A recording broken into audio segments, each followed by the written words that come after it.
Está no ar mais um episódio de Copacabana Talks e hoje a gente trazendo o nosso primeiro atleta olímpico da história do programa, o maior nome da história do wrestling no Brasil, Antônio Jaúde.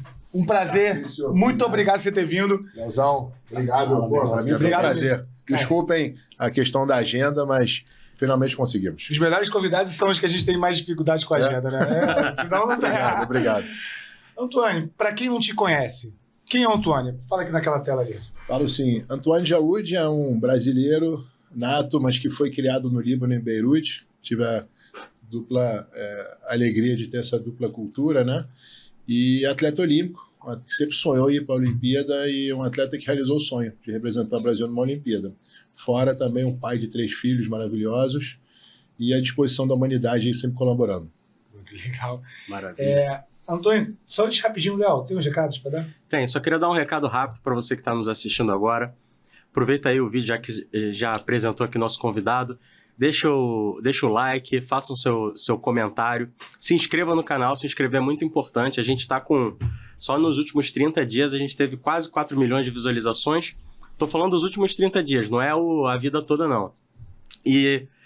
assim, 97% da nossa audiência não é inscrita no canal, ou seja, o pessoal assiste, interage, tudo, mas não se inscreve. Então, por favor, encarecidamente eu peço para que você se inscreva aí no nosso canal, nas redes sociais. Fico muito agradecido. Tamo junto, valeu.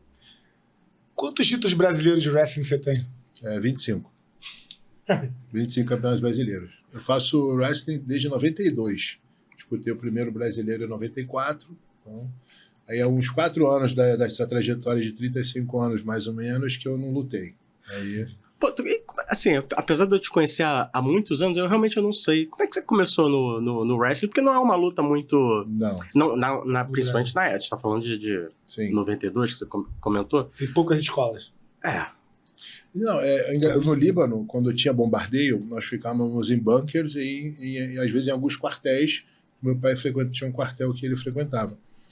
E é muito bacana porque os soldados, os envolvidos, os militares, eles ensinavam o que sabiam. Então, tipo, criançada, vamos lá. Então, muitos filhos de militares ficavam no quartel acompanhando os pais. Ah, você começou lá então, né? Então faz sentido. E o Líbano, a luta era muito popular. Passava muito na TV. O wrestling passava muito na TV. E anos depois, quando eu fui visitar o COI em Lausanne, que eu fui ver no quadro de morais de medalhistas de cada país, que eu me surpreendi. O Líbano tinha 3 medalhas de bronze na Olimpíada. Caraca. Eu falei, caraca, tá explicado por que era tão popular. E lá um cara botou um tatame para ensinar taekwondo, que era muito popular, luta, no jiu-jitsu, essas coisas assim não tinham ainda no Líbano. E eu conheci, praticando assim de vez em quando tênis de mesa. Então, tipo, amanhã é luta. Então era tipo assim, um playground nosso. E aí descobri lá. Quando cheguei no Brasil, conheci na Budokan o wrestling. Então, você voltou pro Brasil com quantos anos? Voltei em 90, com 14 anos. Então, e foi pro Líbano com? Fui com 6 meses. Ah, tu foi logo então recém-nascido. Sim, então, fui recém-nascido. Meu avô estava doente, meu pai queria me apresentar ao pai dele, né? E aí começou a guerra, ficou aquela, né? Aeroporto fechado, fica, não fica. Aí, 2 anos depois que teve uma primeira janela, minha mãe já estava gostando muito do Líbano. Aí falou, pô, vamos ficar aqui então, vamos ver se dá certo. Aí piorou a guerra. aí já a janela não abriu mais. Mas aí, assim, a minha infância foi maravilhosa lá. Apesar dos bombardeios e guerra, Líbano é um país que é maravilhosamente bonito. A cultura é linda. Você é alfabetizado lá em francês, inglês e árabe no colégio. A educação maravilhosa, francesa, alto nível também. Fora que o povo, né? É muito, muito acolhedor, muito bonito. Deixa eu fazer uma pergunta rapidinho sobre esse tema. Por que, pelo menos aqui no Rio de Janeiro, né, onde a gente vive, tem tanto libanês, tanto descendente de libanês? Como foi essa migração dos libaneses aqui para o Rio? Foi que período, você sabe dizer? Sei sim. Parece que foi na época da Primeira Guerra Mundial, quando houve muito êxodo daquela região para cá, os navios vinham lá. Porque, assim, o Brasil tem uma cultura e um clima muito parecido com o do Mediterrâneo. Tá. E acho que alguns navios vinham para cá, sentido Europa, porque é no Mediterrâneo, e acho que eles, tipo, já vai emendar para cá, pelo que eu já li a respeito, né? Então, muitos se identificaram com o Brasil, porque já tinham também muitos parentes no interior de São Paulo e tal, e davam condições. O libanês, ele é muito acolhedor, então ele vira e fala assim, se um tio seu está trabalhando aqui e você está precisando, ele vai te dar uma estrutura para você começar seu negócio. E aí você vem... Aí você vai pagar ele alguma hora, mas ele te dá o patrocínio inicial. Isso o chinês é assim, o italiano é assim, o libanês, de modo, né, geral, é assim também. Então, acho que houve essa migração. Aí aqui é muito bom. Aí vai vindo. Na Segunda Guerra Mundial, acho que esse êxodo aumentou mais. E hoje hoje o Brasil é se não me engano, até pouco tempo, era o país que mais tinha libaneses natos e descendentes, o equivalente a 17 milhões de libaneses natos e descendentes. É como se fosse 3 vezes o Líbano aqui dentro. Quem é filho de libanês consegue passaporte? Eu não sei como é que está a política hoje, mas sim. A princípio, o consulado libanês andou uma época promovendo muito isso e buscando resgatar os libaneses. Curiosidade, porque assim, muitos amigos nossos que a gente cresceu é de família libanesa. Sim, né? sim. É engraçado que o Brasil ele comporta muitas comunidades. O Japão também, a maior comunidade japonesa, né, fora do Japão é no Brasil. Se for pegar, são vários países que a gente é uma comunidade. A gente é bem... Brasil cara, eu sou apaixonado por Brasil. O Brasil é um país fantástico, é lindo, assim, tem tudo ao mesmo. Só não tem neve ainda, assim, né? De nevar mesmo, né? Tipo, mas tá ali, no Chile, do lado. Você vai lá e vai rapidinho, já compensa. Passou. E assim, bom, aí você ficou então até os 14 anos no Líbano, voltou pro Brasil. Sim. E aí continuou sua carreira no wrestling, né? E como é que foi até você ir para as Olimpíadas? Como é que foi para entrar na seleção? Como é que surgiu você se profissionalizar nesse... Então, em 95, se não me engano, 94, na verdade, eu estava voltando do colégio, ali na Urca, Estácio de Sá, que ficava dentro da Forte da Urca, andando, e eu vi uma academia, pessoal treinando boxe. Aí eu entrei, conheci o professor Índio, brigadeiro na época, comecei a fazer Muay Thai com ele. E aí ele virou e falou, vou te levar numa academia de luta livre, lá na Tijuca. E eu comecei a fazer luta livre com o Eugênio Tadeu. Então era Muay Thai embaixo e era ali na TV Tupi, não sei se vocês já viram. Era lá dentro da academia. E aí fui lá na Budokan. Quando eu subi a escada da Budokan, que era a lendária Budokan, ficava num segundo andar onde os maiores guerreiros foram forjados, a porradaria estancava e tal. Eu entrei e vi um quadro enorme, que provavelmente o Beto botou, dos 3 tapetes olímpicos de wrestling. Mas bem na entrada, assim, acho que o Beto deve ter ganho esse quadro no Mundial, que eles dão às vezes. Eu olhei assim e falei, caramba, primeiro assim, passei a porta, olhei, caramba, aqui tem wrestling. Aí quem que tá aula aqui? Aí os caras apontaram pro Beto. E esse dia o Índio não foi comigo, marcou comigo e não foi. Então eu subi na curiosidade, podia ter ido embora. Acho que ali começou o marco. E o Beto estava lá treinando, o Beto Leitão Filho, e eu cheguei e tal, não sei o que, falei com ele. Aí eu treinei luta livre esportiva e ele morava na Gávea, eu em Copa. Eu falei, pô, você pode me dar carona? Ele, claro, e tal, não sei o que. Ele me deixou na Gávea e falou, pô, eu dou aula de wrestling no Copa Leme.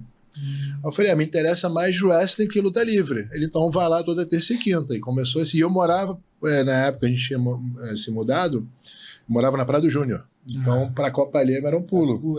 Ficou pertinho. E eu era goleiro também, nesse período. Eu estava quase indo jogar em clube, porque eu tinha sido goleiro no Líbano, tinha tido uma escolinha muito boa no colégio. Essa eu não fazia ideia.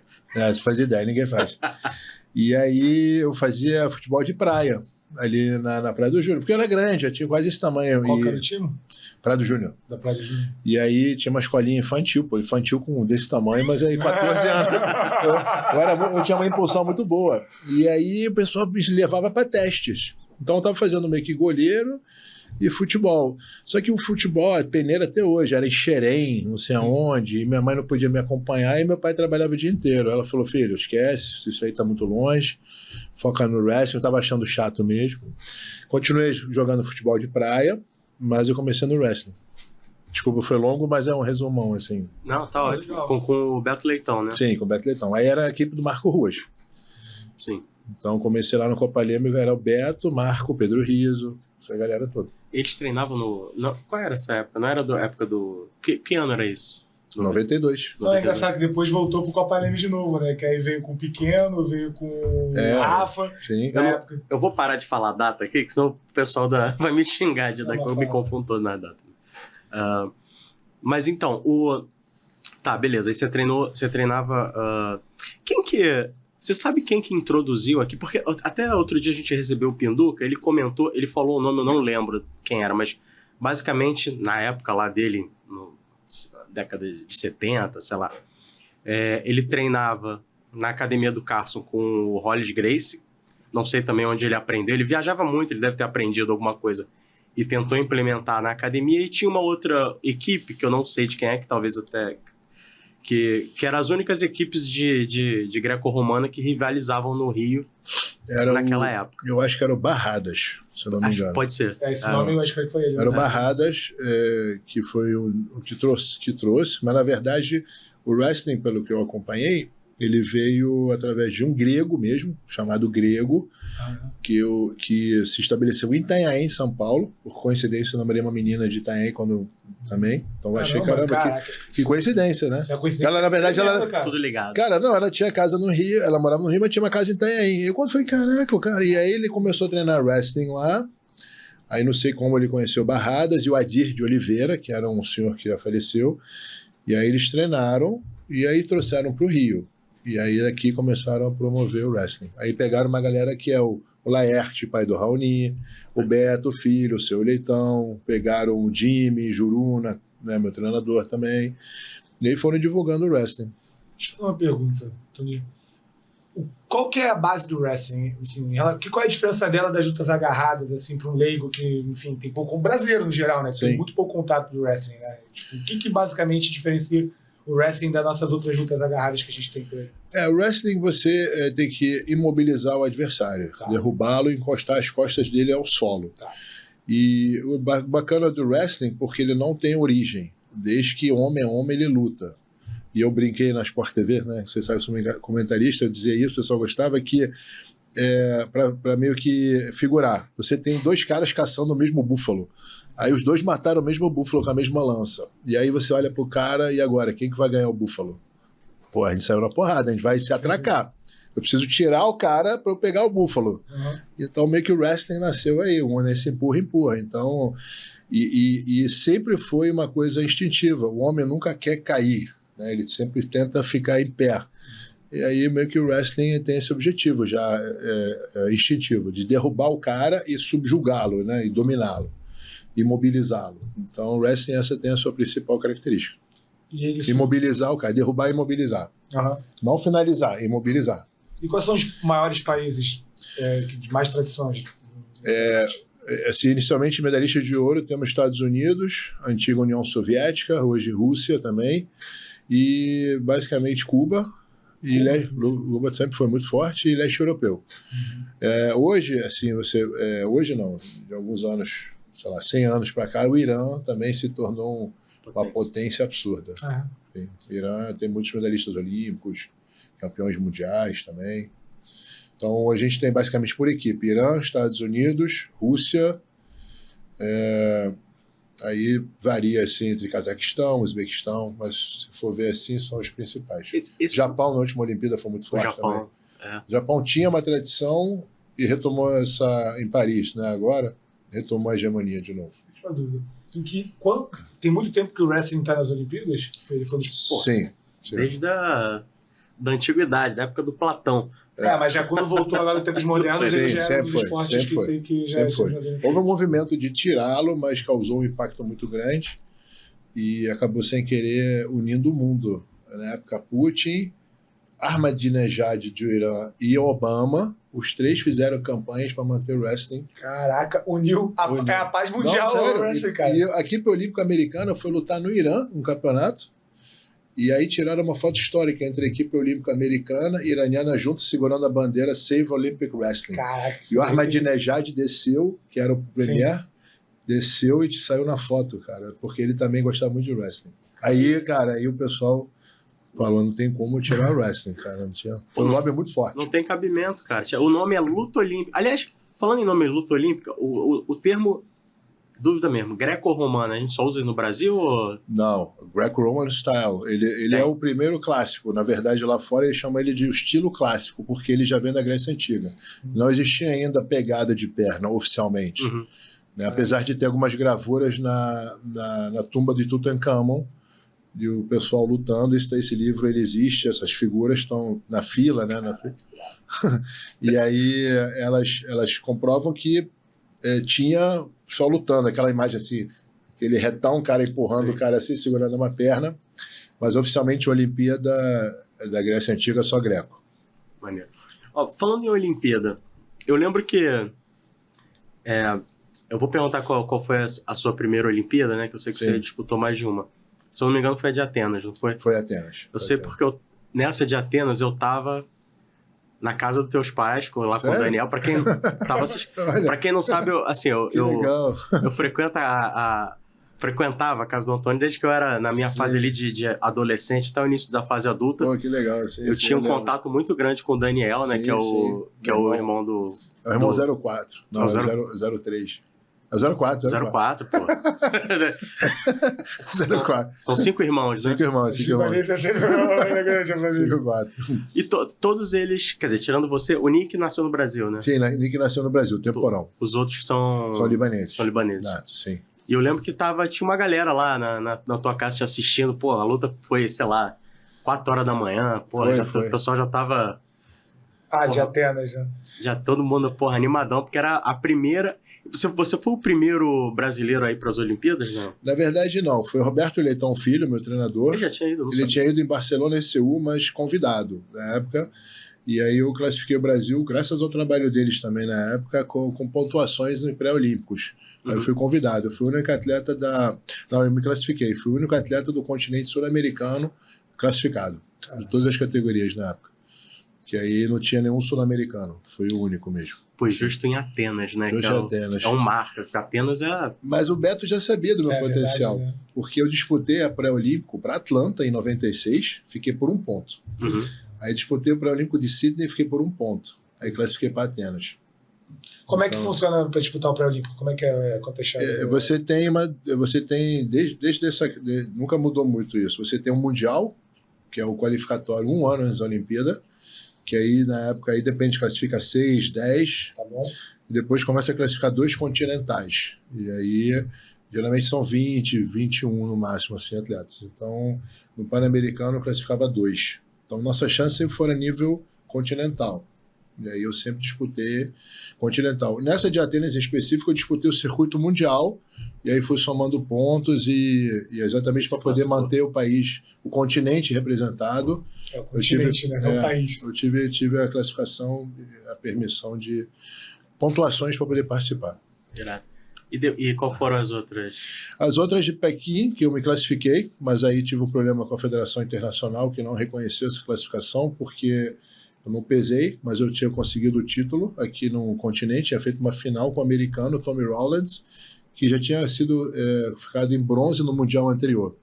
E a regra dizia que aquele que fizesse a final com um já classificado, você está automaticamente classificado. E aí, na época, eles já alegaram que eu não tinha ido disputar o Mundial do Azerbaijão, porque, na verdade, o Brasil poderia pesar lá. É uma confusão. Aí fui pro COI lá e tal. E depois foi aqui no Rio de Janeiro, que eu classifiquei pro Rio, mas aí teve aquela história do Armênio, não sei se vocês acompanharam isso. Eu não tô lembrado. É uma polêmica grande que foi até passou na Globo e tudo mais, mas é um outro podcast. Mas foram classificações oficiais, assim. Foram classificações válidas. Quer perguntar? Não, eu queria já emendar no... Porque assim, você também teve, além da... Porra, como o Tarcísio falou, né? Eu também considero você o maior nome aí do wrestling no Brasil. Tem o Beto Leitão também, que... Sim. Teu professor, mas assim, pra mim, você ali é quem mais representa. Então, além da luta olímpica, você também teve uma carreira no MMA, né? Foi. Sim. Tenho 15 lutas de MMA. Na época, na verdade, eu comecei treinando na Budokan com o Beto, né? Aquela escola Budokan Marco Ruas, que era a época do Vale Tudo, lá no Copa Leme. E o wrestling veio de... Então, eu posso dizer que comecei no Muay Thai, porrada, mão aberta, depois wrestling. E por ser a mesma escola, por ser o Marco, o Pedro, então a gente fazia tudo ao mesmo tempo, a gente treinava tudo. E o MMA, engraçado que eu lutei minha primeira MMA em 2001. Foi num torneio lá em São Paulo, Ribeirão Preto, porque a equipe já era de MMA. E meu sonho era ir para a Olimpíada. Então, meio que meu caminho da MMA era para me manter competitivo e, quem sabe, ter verba para custear minha carreira. Uhum. Então, eu saía na porrada para ter dinheiro e complementar para poder realizar meu sonho. O MMA para ele era um treino para as Olimpíadas. E acredite, cara, eu me sentia mais nervoso lutando wrestling que MMA. Porque representar o país para mim era muito importante. Eu sentia uma responsabilidade muito grande, apesar de muita gente falar, não sei o quê. E o MMA era eu. Já hoje entrou na porrada. Agora wrestling, Brasil perde. Entendi. Isso aí para mim era uma coisa... Entendi, caraca, é verdade. Isso para mim era uma coisa muito, muito pessoal. Cara, Brasil perde no wrestling. Né? Antônia Jaúde representou mal o Brasil. Entendi. Antônio Jaúde faz uma luta. Né? Antônio Jaúde faz uma luta e entra na porrada, só. O peso do Olímpico é muito mais forte, né? O peso do wrestling, né? E aí deu certo, porque em 2002 a gente foi para Bulgária, já com o dinheiro do comitê. A confederação tinha acabado de assumir em 2000 com o professor Pedro Gama Filho, que assumiu em 2000 com Beto Idoca, o filho dele na época, né, no intuito, junto com o Gilberto Arbues, no intuito de mudar o esporte. Então, soma dinheiro daqui e dali, a gente foi... Aí eu briguei muito porque tinha muito essa... não vou dizer falsa ilusão, mas, por exemplo, Cuba era o melhor lugar que tinha para treinarmos aqui no continente. E a gente, quando ia lá treinar, ou competir pan-americano, a gente entrava na porrada, porque o cubano nunca vai... por mais que ele ama a cultura brasileira, você é um adversário potencial. Sim. Quando ele começa a detectar que você é um adversário, talvez ele não compartilhe das mesmas estratégias, de uma forma estratégica. Eu amo o povo cubano, é o povo que é mais amigo nosso. Mas eu comecei a perceber que precisávamos sair do continente e treinar lá fora. Como é que eu quero ser medalhista pan-americano treinando dentro do continente? Sim. E aí em 2002 fomos para a Bulgária. Eu fui o primeiro a ir para a Bulgária, ficar lá um tempo, concentrado, fiquei um mês. Cultura nova, né, aquelas coisas. Aí conheci o Jorge Kalchev, que é o nosso treinador, que na época a confederação tinha feito um elo. Ele nos abraçou e comecei a treinar muito na Bulgária. Tanto é que em 2003 fiz a final dos Jogos Pan com o Daniel Cormier, que foi a primeira medalha de prata no Pan-Americano de Santo Domingo. Caraca, como é que foi essa luta? Foi em 2003. Foi boa, perdi por 10-2, se eu não me engano. Assim, a disparidade técnica era absurda, né? Nossa. Mas só em chegar numa final, eu ganhei 3 lutas para chegar numa final. Quer dizer, a estratégia deu certo. Qualquer continental nosso, sul-americano, tinha que ganhar. Então, ganhei, acho que de um cara da Guatemala, ganhei, não sei se é um venezuelano, não lembro, e cheguei numa final. Então, já foi transmitido ao vivo, aquela coisa, Jogos Pan. Então, vimos que esse era um caminho para a evolução do esporte, ficar no leste europeu. E a gente começou a ir direto. Aí para Atenas, estava lá treinando. Então, a Bulgária colaborou muito com a evolução do esporte no Brasil, né? Eu tenho uma curiosidade, na sua carreira de MMA você tem o apelido de o diplomata? Cara, essa história... Como é que você essa Não, porque eu sempre sonhei entrar para a ONU. Só que tinha um cara no Japão que eu esqueci o nome dele, que ele lutava e botava uma bandeira muito bacana, com todos os países do mundo. Maneiro. E ele é muito famoso, eu vou lembrar o nome dele. E ele botava assim, somos todos um. Ele era um peso leve, raçudo pra caramba. E aí eu fui numa entrevista, cara, falar assim, por que a gente não salva as baleias? Foi uma época que eles estavam matando muito baleias. Putz, aí pegou essa porra. Ele é diplomata do esporte, aí... não sei se foi um jornal lá americano botou, Diplomats. Aí começaram, ele é diplomata, quer ir pra ONU. Aí pegou, não foi eu não, cara. Eu falei... Aí ele usou, Diplomat saves the whales, não sei o quê. Aí saiu lá no Jornal da Califórnia, que eu tava já disputando o IFL, International Fight League, que eu fiz a final com o Roy Nelson. E aí saiu o Diplomat, assim, grandão, quer salvar as baleias. Esse cara, além de lutar, ele quer salvar as baleias. Aí ficou essa... Mas não entendi, você fez campanha? Não, eu só falei numa entrevista. Falei, eu sonho um dia poder trabalhar na ONU e de repente, cara, colaborar... Lutador falando isso, tá ligado? E salvar as baleias. Cara, mas foi uma época que estavam matando muito, né? Tá ligado.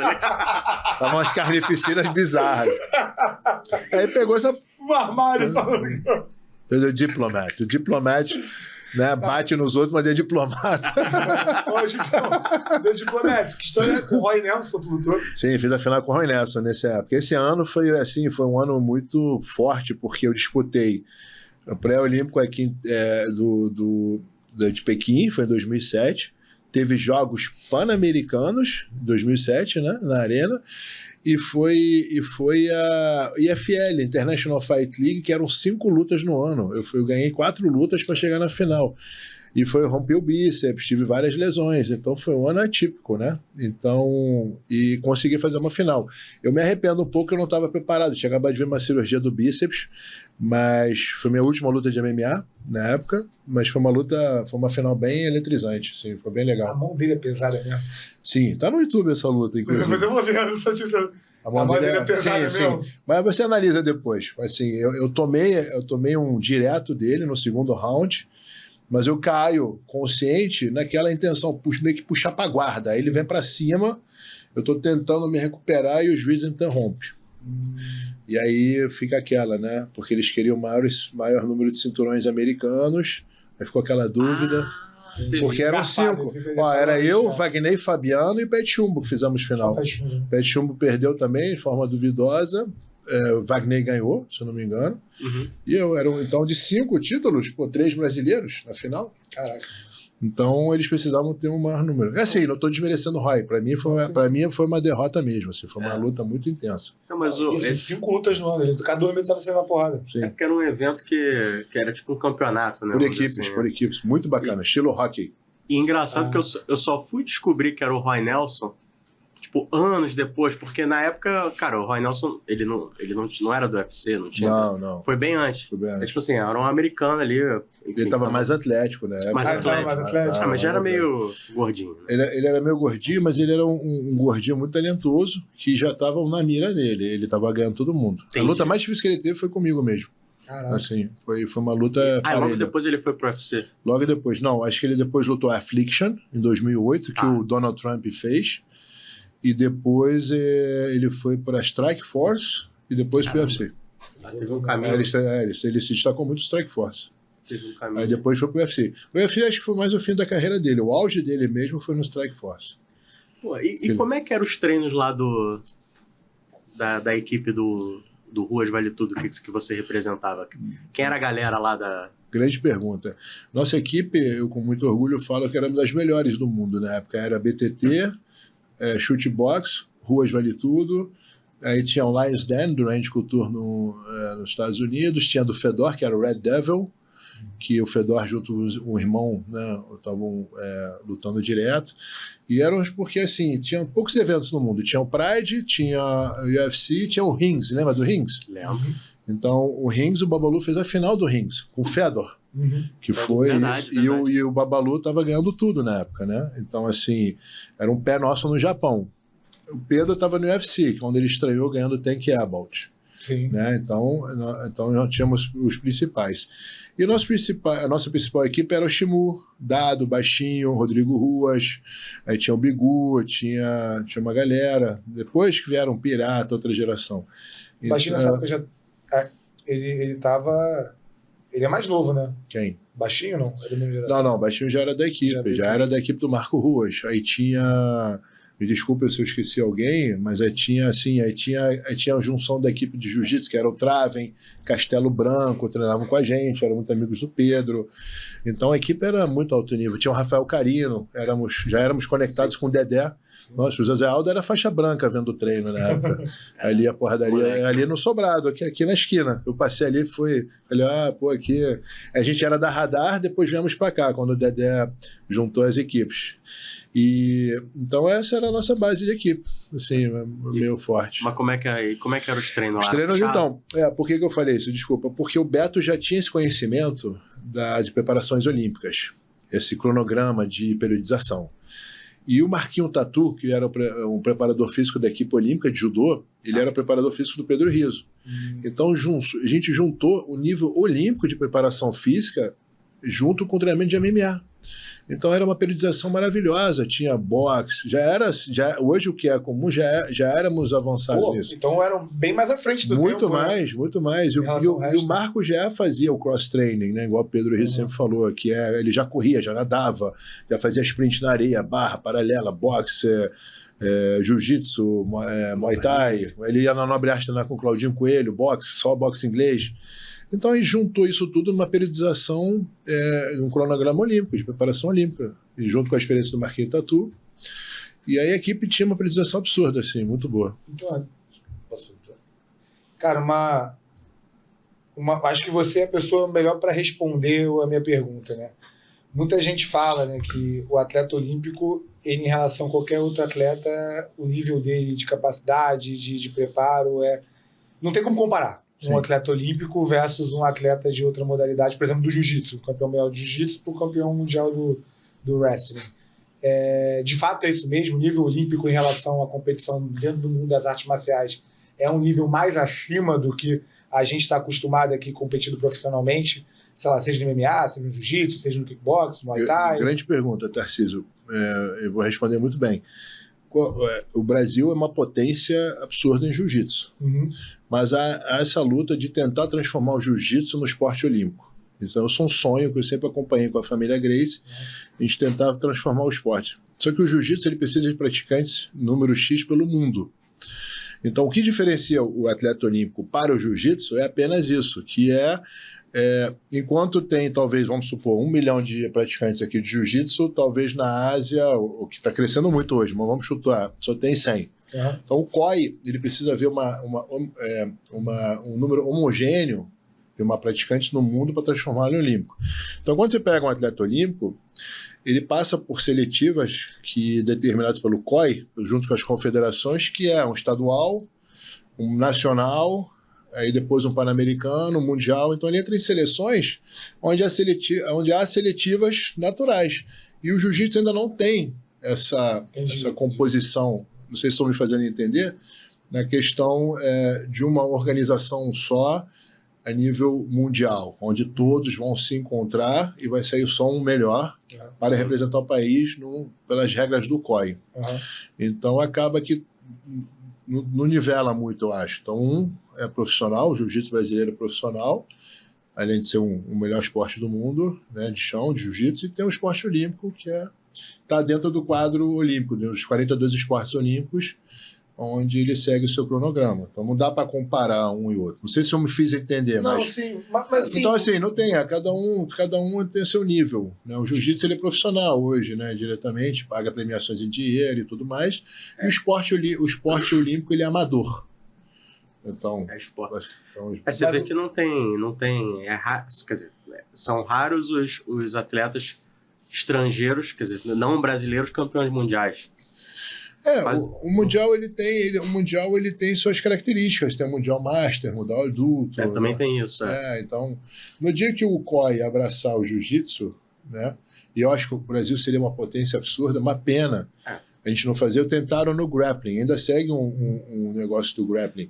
Você consegue imaginar, eu não sei os nomes dos melhores hoje, tendo uma seletiva nacional, a escolher os melhores de jiu-jitsu, vou falar do Mika, que eu conheço, aí o Mika ganha a categoria, sei lá, 77, vai disputar a Olimpíada. Tá lá o jiu-jitsu no quadro olímpico, e aí o Brasil tá perdendo no quadro de medalhas, aí entram, sei lá, 9 medalhas, 9 finais de jiu-jitsu no Brasil no final, tipo o judô, né? Bota o jiu-jitsu. O Brasil vai virar o quadro de medalhas já. E aí se tornar potência olímpica. Tá lá Estados Unidos, 37 ouros, não sei quanto o Brasil vai encostar. Então o Brasil perde e não tem o jiu-jitsu como olímpico hoje, né? Então você é a favor? Sou eu, claro, sempre foi. O Brasil sempre foi uma potência, né? Então, grappling, pelo menos, né? No grappling tentaram porque tem gente que não é a favor de tornar o jiu-jitsu. Agora, o grappling até acho que faz mais sentido, porque você já tem estrangeiros que são que dominam ali a modalidade, né? Não é só a hegemonia não é só brasileira. Por quê? Porque o grappling ele começou a ser disputado em Pan-Americanos pela Federação Internacional de Wrestling, porque eles estavam nesse experimento de transformar o grappling num esporte olímpico. Perfeito. E era uma forma de inserir o jiu-jitsu também. Só que parece que ele não conseguiu ser muito popular na Ásia, o grappling. Aí não conseguiram emplacar muito. Aqui para cá, o continente sul-americano.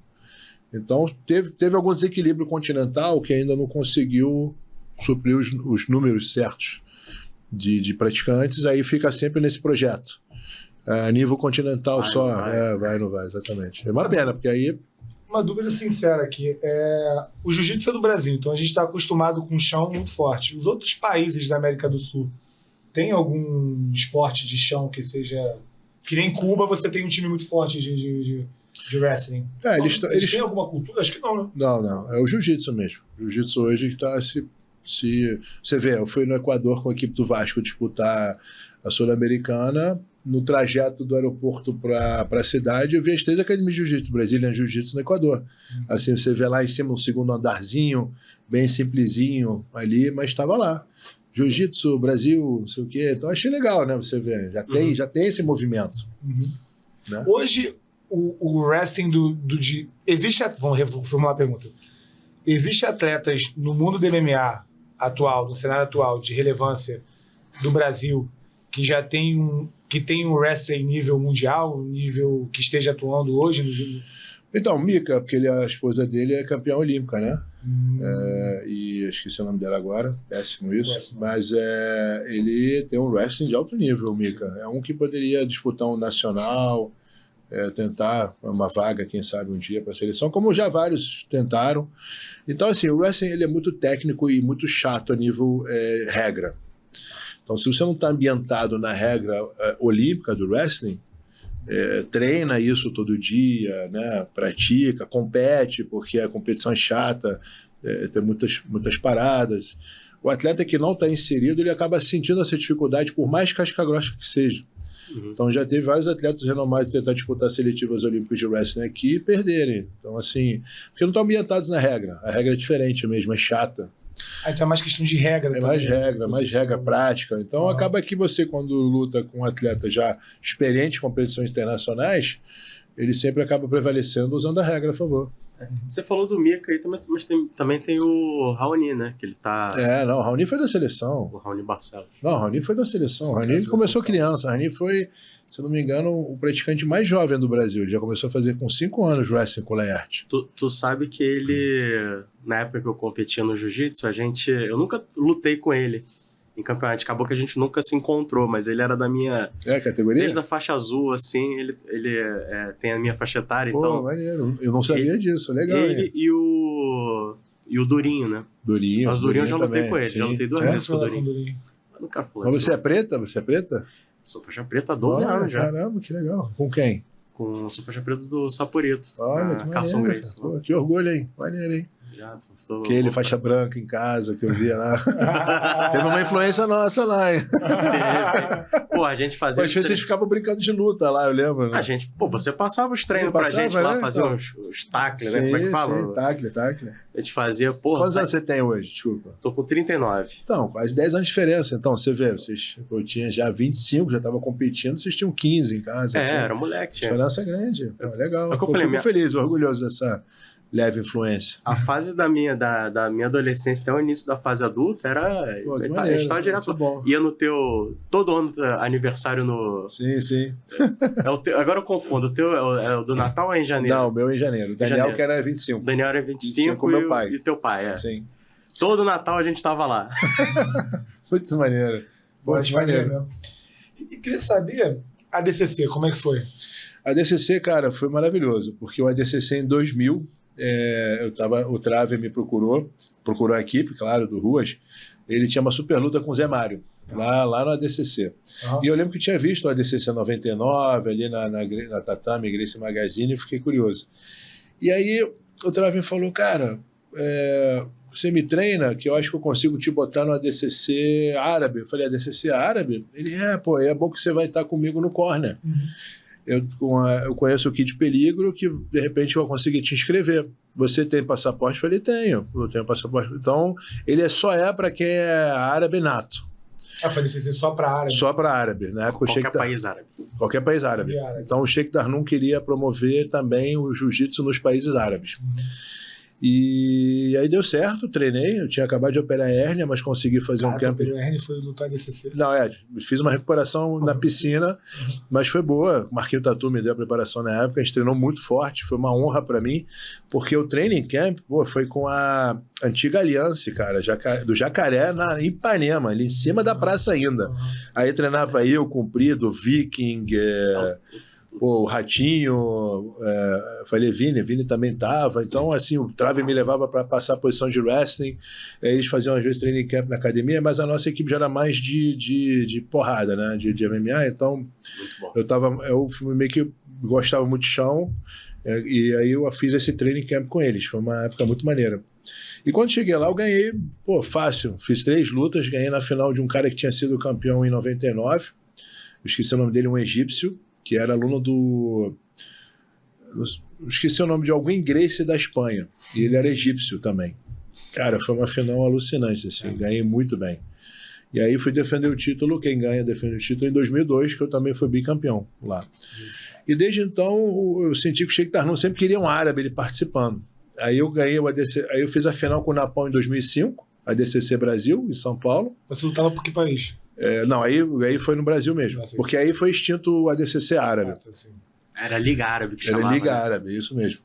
Até na tatame, se eu soubesse, tinha mandado fotos. Eu tenho. E aí em 2005 eu fiz a final com o Napão, foi no ADCC Brasil, em São Paulo, que o Roger Gracie foi lançado. Aí depois, em 2009, eu ganhei o ADCC Brasil. Aí eu sempre fui participando. Eu fui convidado em 2005, por causa desse ADCC a lutar. Lutei com o Xande.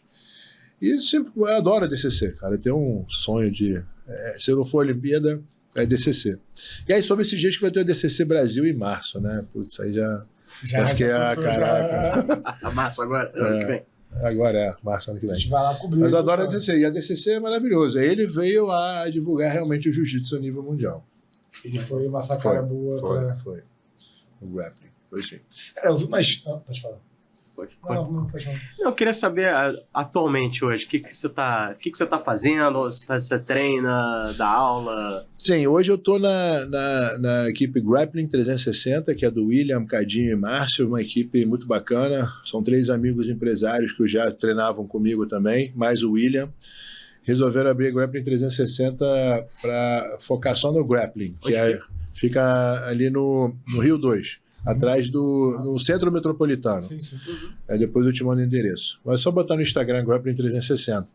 É muito bacana, porque o intuito lá é só grappling. Jiu-jitsu, wrestling, sem kimono, luta livre esportiva também, que é do Hugo Duarte, que é o meu mestre de luta livre, que me deu a faixa preta também. E essa é a ideia. Eu estou na Brasília Top Team há 18 anos com o Murilo, dando aula de wrestling. Hoje por causa do Vasco, está o Johnson Teixeira, que me ajuda lá. Então ele dá aula de wrestling. Quando posso, eu vou dar aula de wrestling para MMA. Inclusive, classificamos o Delano, né, para o Contender também. A equipe lá é muito boa, conheço desde criança. Estou no Tata Fight Team também. Estou na KS, dando minhas aulas, né, privadas, normal lá. Na Barra também. A princípio isso, e treinando quando posso com meus alunos, tentando manter, né, a forma no momento. E essa história do Vasco aí? Então, o Vasco surgiu em junho. Parece que surgiu uma vaga de segurança de jogadores.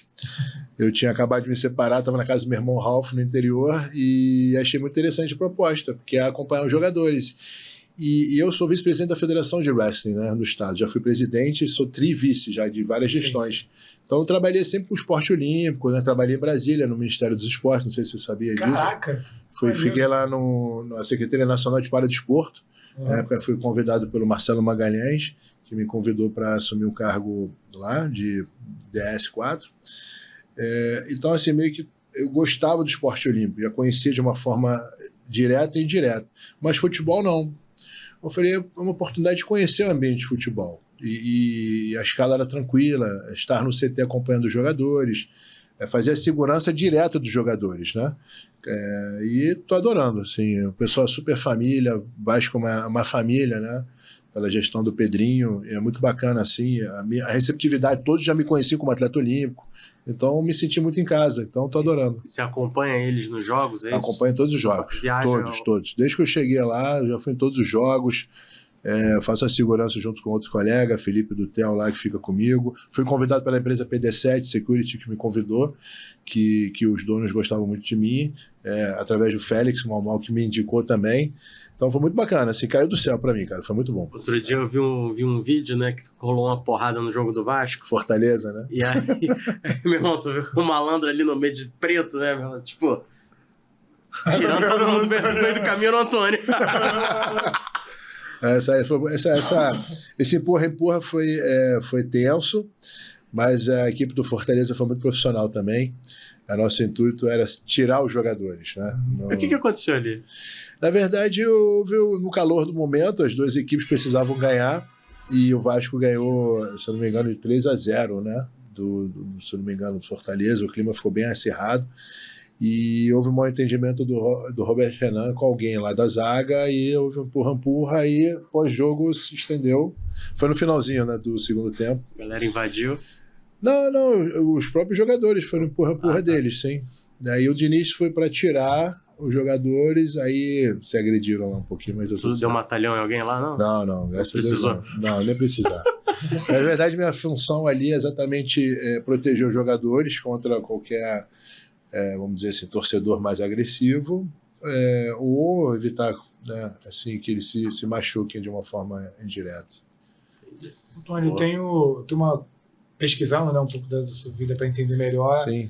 Eu vi que você, enfim, é especialista em várias artes, agora você já explicou a origem lá do time do Marcos Luiz e tal. Sim.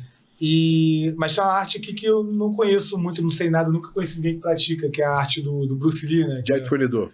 E eu pesquisei que você tem especialidade, você já praticou? Não, pratiquei sim. Pratiquei com um mestre chamado Steve Maia, na época em Copacabana, que ele ensinava na praia isso. E eu já gostava muito do Bruce Lee, né? Desde criança, tinha muitas revistas de banca de Copacabana maravilhosa, pôster na parede. E o Jet Corredor, que o Bruce Lee meio que... aí, assim, se eu falei do Marco Ruas como cross-training, o Bruce Lee diretamente é um dos primeiros professores de MMA, porque ele era especialista em todas as artes. Então o Jet Corredor, ele mistura entre nunchaku, kung fu, boxe tailandês, se cai no chão, posições de imobilização. Tem posições de imobilização. Tem. O Jet Corredor, ele meio que ele criou eu não lembro o nome dele em chinês, mas ele meio que reuniu algumas artes e criou o Jet Corredor. Então o Steve Maia dava essa aula de Jet Corredor, eu vi e comecei a praticar. Foi meio que a primeira arte marcial diretamente. Uma época eu conseguia dominar num chaco bem, mas aí parei de praticar. Não é bom no chaco. Na época, pô, era bacana, eu corria na praia de Copacabana até o Leme, fazia meu chaco lá e voltava correndo. Tinha 14 anos, muito maneiro. Eu já era forte, mas assim, era muito bacana, muito legal. Eu lembro que você tinha um chaco lá e eu tava fazendo... Foi com dele que tava... Eu tava brincando ali, aí quando eu parei, ele tava lá dentro, assim, onde que eu tava na varanda, na parte externa, ele dentro da casa, ele falou... Porra, essa eu não conheço não, hein? Fiquei todo bobo. Na época, moleque, né? Sim, muito legal, muito legal. Pô, maneiro. Sim, é uma arte muito boa, cara. Acho que artes marciais hoje, de modo geral, é fantástico. Quem puder indicar os seus filhos a praticarem, não importa qual, é uma arte, assim, disciplinadora, né? Hoje a sociedade está precisando cada vez mais, né?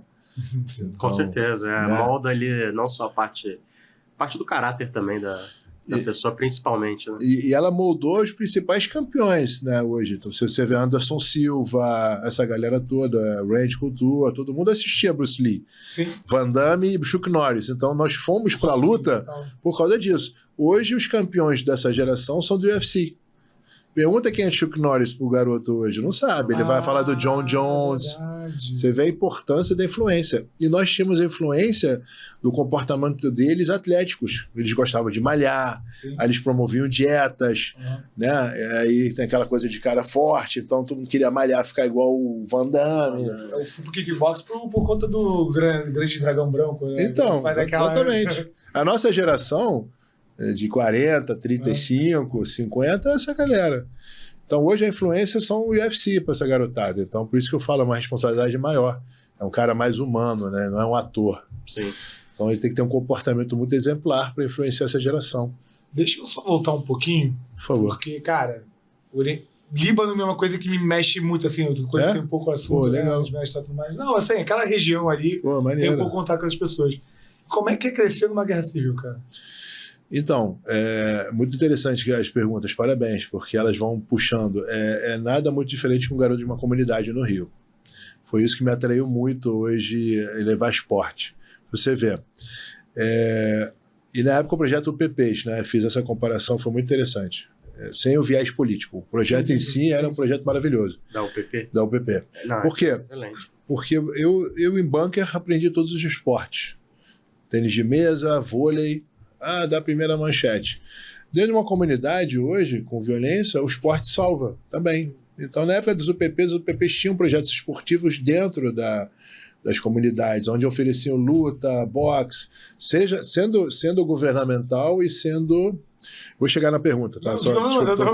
Sendo governamental, sendo da iniciativa dos próprios policiais. Então, você vê, quando eu assumi a UPP, que eu ajudei o governo na época a promover o wrestling, eu estava pegando a federação, eu fiquei chocado com essa comparação, porque os policiais, no tempo livre, davam aula de boxe, karatê, que seja, porque o cara sabia. Pô, me remeteu ao Líbano, porque lá os militares ensinavam a gente no tempo...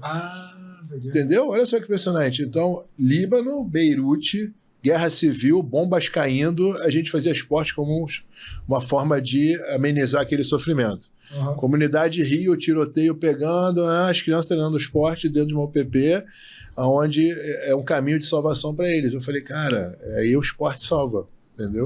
Não preciso nem ir para a ONU, porque meu sonho era ir para a ONU. Quando eu vi que o Rio precisava mais desse apoio, eu falei, cara, a ONU está aqui. Você pode fazer a diferença aqui, né? A ONU está aqui, cara. Na mesma hora eu matei a vontade de querer me formei em Relações Internacionais, falo 5 idiomas, mas cara, eu falei aqui, o esporte no Brasil precisa de muito mais ajuda. Para que eu vou querer ir na África se, na época, a Cidade de Deus, né, que eu frequentava, os garotos precisavam de apoio, precisavam de estrutura, e olhava os prédios caríssimos na Barra e não tinha nada lá. Então, na época, equipamos as UPPs de lá, e já tinha o Daniel Chagas, já dava aula de luta com o Rafael Perna. Então, a gente implementou, como o Johnson dava aula no Galo também, ali no Tabajara. Então a gente acabou Penca no Babilônia, né, Dona Marta. Então, assim, o projeto foi muito bacana. Aí o esporte foi sendo inserido nas comunidades. Então, o esporte no Líbano, apesar da guerra, era nosso único elo de paz. A gente tinha esse momento de paz. O esporte era a única salvação nossa. Impressionante, cara. Era parar o bombardeio e a gente jogar bola na rua. Tá tendo bombardeio, jogar tênis de mesa no ambiente fechado. No bunker. No bunker, exatamente. Bola de gude, bolinha ali, golzinho. Então, o esporte para criança, cara, ele tira ela daquela realidade que ela está sofrendo. É lúdico também, né? Muito lúdico, muito lúdico. Você vê, o Khabib falou recentemente que o sonho dele é construir um CT em Gaza. Você não viu? Não vi não. Pô, causou um impacto. Ele falou, quero construir um CT meu dentro de Gaza quando eu reconstruir. Quero que as crianças pratiquem MMA. Pô, causou um alvoroço. Então o esporte, ele faz a diferença. E até mal comparando aí com... Mal comparando, não. A gente vive uma guerra aqui também no Rio de Janeiro. Ela só não é declarada, né? Sim. Mas é uma guerra que a gente vive. Meu pai dizia que é pior que Líbano, porque no Líbano você tinha as fronteiras delimitadas. Aqui não. Aqui você está no dia a dia. Que mesmo assim ainda é mais seguro que outros lugares. Né? Se você for ver o comparativo. E culturalmente, o que quando você veio para cá, no Brasil, o que você viu que é mais diferente hoje já? Muito. Muita coisa. O Líbano ele é um país muito tradicional, muito, muito conservador, né? E quando eu vim pra cá, eu estranhei essa malandragem carioca. Pô, eu fui muito sacaneado durante muito tempo. Porra, que sacaneia o cara desse. Irmão, eu era o bobão, cara. Sacaneia mas porra, olha o tamanho do cara. Eu sou daquele que levanta assim na escola. Posso ir pro banheiro? A pessoa tá levantando o braço, vai lá, cara. Sério mesmo. Era assim, ó. Olha, já, o que você quer? Professora, posso ir no banheiro? Porra, não acredito que ele tá fazendo isso. Eu vi de colégio de freira, cara. Então, e todo mundo lá é assim, né? Então, não tô dizendo que o brasileiro é mal educado, mas o jeitão carioca. Eu estudei de cara no colégio estadual, dentro da Forte da Urca. Foi o único colégio que meu pai arrumou na época. Meu irmão e filho precisam estudar, não pode ficar dentro de casa, deixa eu botar ele no colégio. Aí me botou na escola estadual, Estácio de Sá dentro do Forte da Urca, em Minas Gerais, o Ralph e o Adrian, que é ali na Urca também.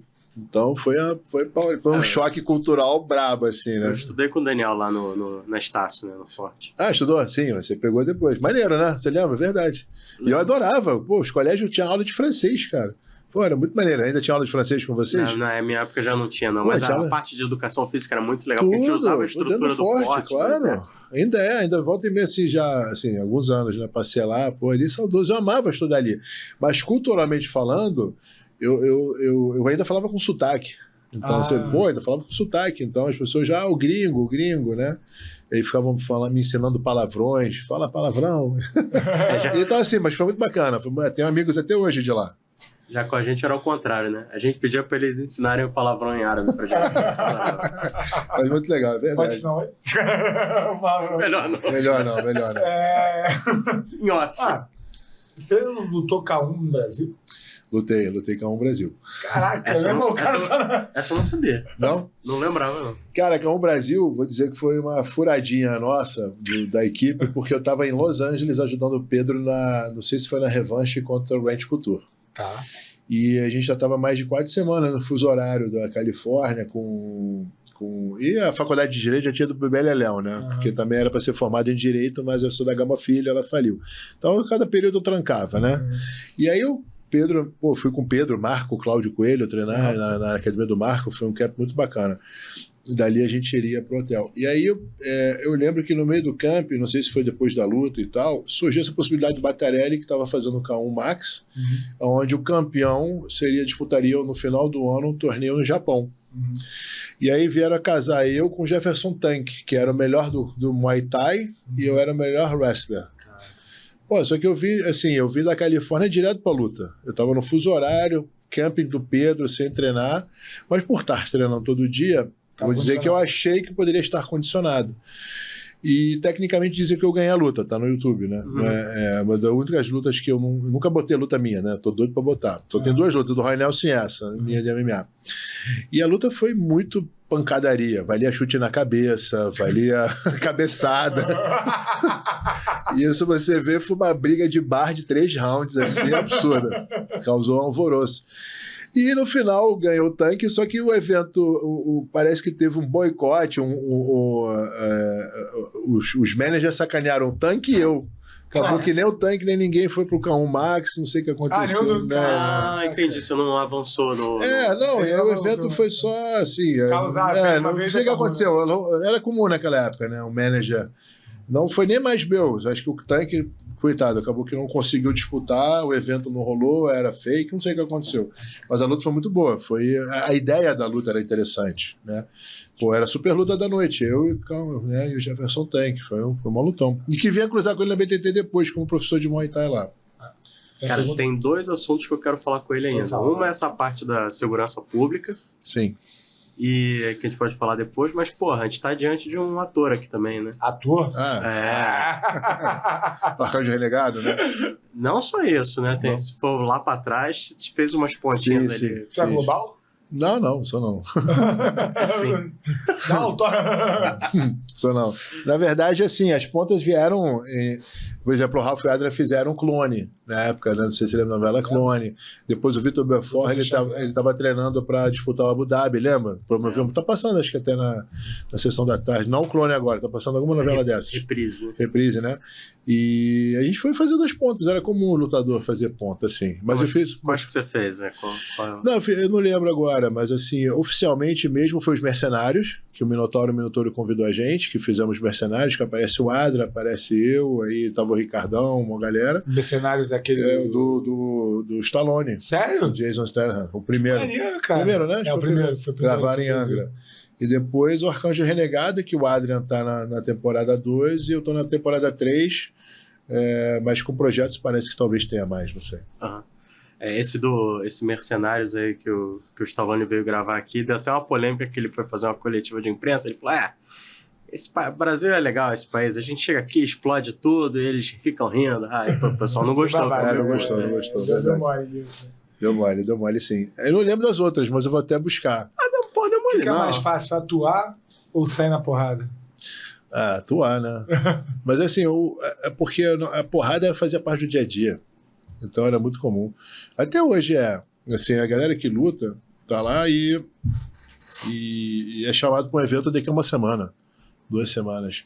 Isso é importante relatar. Eu acho que não houve uma evolução a nível mundial no MMA de uma forma direta. Apesar de ter alguns eventos muito bons, muita coisa parece que parou no tempo, desde a época que eu treinava. Então, assim, você não consegue ter uma regularidade de eventos que deem oportunidade a atletas de alto nível que o Brasil tem, para que eles possam seguir seu sonho. Então, eu cheguei até a propor ideias, tipo assim, faz várias ligas, onde você daí poderia direcionar o atleta para o UFC. Então, hoje tem um contender, melhorou um pouquinho de 2 anos para cá. Mas, cara, então, esses nossos atletas precisam de mais oportunidades. Então, pegando esse gancho, né? Então, precisa ter mais eventos de qualidade, né? O Valide agora está com o Jungle, que tem evoluído bem. Mas precisamos de mais eventos que paguem bem e que possam dar mais oportunidades aos atletas. Então aí, nesse caso, eu peguei o gancho de atuar, então acaba que o atleta, ao invés de só se dedicar à luta, porque tem contratos bons, é obrigado a pegar, às vezes, pontas para ganhar um dinheiro. Entendi. Esse gancho que eu peguei. Então, assim, ele não queria estar atuando e perdendo o dia de treino. Tem atleta que não gosta nem da aula, né? Entendeu? Então ele precisa ganhar uma grana, então ele acaba indo atuar. É porque é mais fácil, mas não tem o sonho de ser ator, ele vai lá para ganhar uma grana dele. Entendeu? Deixa eu fazer mais uma pergunta de segurança. Qual que é o idioma mais difícil? Quais idiomas você fala e qual que você acha que é o mais difícil de aprender? Eu falo inglês, francês, árabe, português e espanhol. Eu acho que para o brasileiro o árabe é um pouco mais difícil. Por quê? Ideogramas, né? A escrita também. Mas eu acabo, quando eu ensino no nosso ideograma latim, né? Aí eles acabam captando um pouquinho. Então, aí capta o sentido. Mas assim, eu sempre estudei russo. Russo é difícil também. Russo é difícil também. Japonês. Caraca. Eu gosto de idiomas, cara. Já estudou aí, né? Já?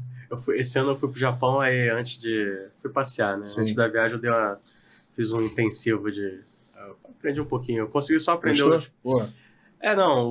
aprendi os 2 alfabetos ali, o hiragana e o katakana. Os kanjis não tem como, assim, né? Em pouco tempo. Mas é legal. Muito legal.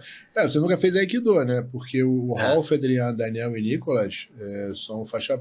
O Daniel nem tanto, mas os 3 faixa preta de Aikido hoje. O Aikido ensina muito japonês, né? Sim. Eu tive no Pride, né? Não sei se você sabe, sim, na época, né? Amei o Japão. Foi quando eu me apaixonei pela cultura mesmo.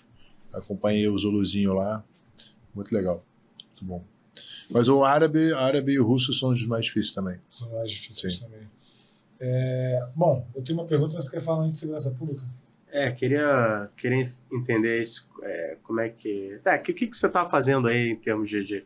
Eu vejo foto sua no BOP, lá no batalhão. Tem aquela com o Murilo, né, que ele postou, né? Sim. Pegando o gancho aí que você já tá no Arcanjo Renegado lá, como é que... Não, deixa assim, as pessoas de repente não vão saber, né, que eu sou formado em Relações Internacionais, como eu falei, sempre buscando especialização na área de segurança pública, eu gosto muito, porque meu pai foi, né, trouxe essa questão. Meu pai foi o primeiro coordenador do Fórum Global de 92, não sei se você lembra do Fórum Global. Meu pai tinha acabado de chegar de Beirute e ele foi contratado pela ONU direto, através de uma empresa de segurança. Então, a área de segurança acompanhou muito na nossa vida. Então, meu pai depois abriu uma empresa de segurança, teve sócios e sempre seguiu nessa área. Então, sempre fui de gancho com ele, junto com o turismo, que aí meu pai também falava 7 idiomas, depois virou guia turista. Então, só para a pessoa, Jaúde é lutador falando disso. Então, é uma área que sempre gostei muito, sempre aprendi muito com meu pai. Então nesse período... por ter conhecimentos no BOP, fui convidado também pelo Félix, na época, o Coronel René, a ajudar o BOP a se especializar mais na área de imobilização. Porque na época eles faziam Muay Thai, muito boxe tailandês, boxe, mas não tinha uma área diretamente específica à imobilização. E passei a ajudar nos cursos do COESP, onde os atletas, os caveiras, futuros caveiras, eles vão passar por uma pista de luta. E nessa pista de luta, muitos atletas às vezes são crus na área de defesa de queda. Uhum. Então a intenção é prepará-los para que eles resistam melhor a uma pista de luta e possam ter uma capacidade de resultado maior e até de aprovação. Porque hoje o batalhão se especializou muito na questão luta, porque ele viu que uma questão instintiva é um divisor de águas para formar um caveira. Às vezes o cara é muito bom em várias áreas, mas quando chega na hora da luta, que é instintivo, ele pode dar aquele baque. É uma coisa instintiva, dá um baque. Existe instintiva a luta. Existem relatos de caras muito bons que quando chegou para lutar com o Minotauro, que ia ajudar muito, alguns campeões do Pride, o cara, não vou comer. Aí dá uma travada do cara até ser reprovado. O cara troca tiro, chega na hora de ter que sair na mão, fica dá Exatamente, travado. é uma coisa instintiva. Então a luta se tornou, hoje, o Felinto, o Albarello, o Mal fez um trabalho durante muitos anos lá, o Albarello, que é um grande subtenente Albarello, né, da luta livre, hoje Felinto, Jacaré, são faixa pretas de jiu-jitsu. Então busca o Jason Alves também, que foi um dos maiores percussores lá dentro. Então eles foram fundamentais que o batalhão pudesse se aperfeiçoar na questão artes marciais. E uma ideia que eu sempre levei lá, porque assim, os Navy SEALs sabem wrestling, os Delta sabem wrestling, os Boinas Verdes sabem wrestling. Aí você vai lá na Rússia, Spetsnaz, KGB já sabem wrestling, já treinam wrestling, fuzileiro naval americano. Então por que o operador especial nosso não tem que saber também de igual para igual? Se botar os caras na mão, basicamente quase todas as tropas operacionais do Brasil na época, há 10, 15 anos atrás, não sabiam jiu-jitsu. Vai fazer aquele boxe. Sim. Não, hoje temos operador especial no Brasil todo que vai lutar de igual para igual, especialmente na área de jiu-jitsu, que é a nossa especialidade. Mas a aula é... Porque é a aula, né, que fala. É igual? É treino. Não. A gente foca muito nas questões básicas de defesa de queda, imobilização. Focado ali. Focado. Depende do objetivo. Sim. Entendi. Depende do objetivo. Para mim, para mim é um orgulho máximo poder colaborar sempre. Gosto muito, acho muito bacana isso. É o mínimo que a gente pode oferecer. Acho que cada pessoa que tem a oferecer esses heróis, que estão sempre defendendo a nossa sociedade, poder colaborar como voluntário, né? Isso é sempre muito bom. A minha contribuição. É o mínimo que eu poderia fazer pelo que eles fazem por nós, né? Perfeito. São heróis mesmo. São heróis. Tony, queria fazer uma pergunta um pouco mais filosófica aqui. Por favor, Tarcísio. Suas perguntas são muito boas. Tô adorando o podcast. Não, eu quero... O que você ainda quer conquistar? Porque assim, é um cara que tem 25 títulos brasileiros, 5 idiomas. Você tem conquistas importantes e volume nas conquistas, né? Tipo, uma pessoa que ganha o brasileiro, vai ficar falando pro resto da vida ganhou o brasileiro. Você tem volume nas suas conquistas. Foi para as Olimpíadas 3 vezes. Enfim, o que falta ainda? Virar diplomata? Não, assim, na verdade, o que eu falei, assim, eu cheguei a trabalhar na área de comércio exterior uma época, eu gosto muito disso também, mas minha maior paixão é passar meu ensinamento a todos que pedem ou deem oportunidade. E eu estou sempre buscando evoluir. Então, como eu falei, assim, eu tenho meu diploma de Direito na Gama Filho que não foi reconhecido. É um objetivo que eu quero me formar em Direito, pegar de novo, a Estácio aceitou, de repente, ali recuperar algumas matérias. Ele não é reconhecido? Na verdade, assim, na verdade, a Gama Filho faliu no último período que eu estava lá. E aí eu não peguei esse diploma. E minha mãe, de falecer, falou: filho, eu adoro suas medalhas, mas o meu diploma de Direito seria muito bom. Né? Isso ficou na minha cabeça. E seguir o que eu puder colaborar. Eu gostaria de lutar a DCC, é um objetivo que eu gosto muito, porque eu nunca cheguei bem preparado para a DCC. Para a DCC era sempre um backup do wrestling. Então eu sei que há por ser árabe, sempre houve um viés de lá para cá. Vamos ver se de repente, né? Não sei, tem algumas coisas, legais. Legal. Tony, acho que nosso tempo já está acabando, infelizmente. Não, maravilhoso. Aquilo, assim... Quando você puder voltar aqui, eu acho que vai ser sempre muito interessante. Temos muitos temas. Quando tiver algum fator interessante no mundo do wrestling, a gente poder comentar e trazer aqui também. Com certeza. Fazer a galera, pra gente botar um canal aqui que as pessoas possam consumir mais o wrestling. Queria fazer 2 perguntas, 2 pontos aqui. Primeiro o cara que quer treinar o wrestling no Rio, no Brasil, aonde ele vai achar isso? Enfim, como ele pode achar? Você já falou das suas academias. Sim. E o segundo ponto aonde ele pode achar você, os seus serviços, as suas redes sociais, e dar uma palavra final para o pessoal ali naquela câmera. Claro, hoje temos também no Clube Mackenzie, com Gilberto Arbues, tem um wrestling lá, que o treinador é Lucas Arbues, tem lá no TFT, tem na BTT mais para MMA, tem na Grappling 360, que é focado, né, para isso, tem na KS, na Academia KS, e desculpa se eu esqueci mais alguém. E o último recado, parabenizo a vocês pela iniciativa de poder dar essa oportunidade, podermos conversar, falar, explanar nossas ideias, relembrar o passado, deixar registrado nossos feitos. Agradeço muito, parabenizo o programa, que está fazendo sucesso. É um prazer ter o Léo, né, quase um sobrinho, vamos dizer assim. Então, não vim por isso, né? Eu fiquei muito feliz com um podcast que eu descobri recentemente, assim, foi muita coincidência. E desejo sucesso a você, Tarcísio, a você, Léo, e a toda a produção. Antônio, maravilha. Beleza. Muito obrigado. Muito obrigado a vocês. E assim a gente Honra. fecha Força e mais um honra. episódio com... Ó, esse é o lema antigo, lembra? Lembro, pô, gladiador. Né? A gente falava isso lá em casa, né? É. O pessoal fala, fala agora, mas ó, há muito tempo. Desculpa te interromper. Nada, não, isso é legal, cara. Isso é Mostra legal, também não. Muita gente muito acha que a gente fala força e honra por causa do BOP. Não, o BOP adotou também, mas o Léo testemunha. Sempre foi em casa, força e honra há muitos anos. Que legal, cara. Isso é... Bom, mas antes então, obrigado mais uma vez, Antônio. Quem assistiu esse programa, curta, compartilha, comenta, manda pra todo mundo, segue o canal, hypa, isso ajuda muito. E você vai estar convidado para as próximas aqui. Muito obrigado, tá bom? Tá bom. O diplomata esteve aqui agora. Valeu, galera. Valeu. Ossa. Força. Nossa, valeu.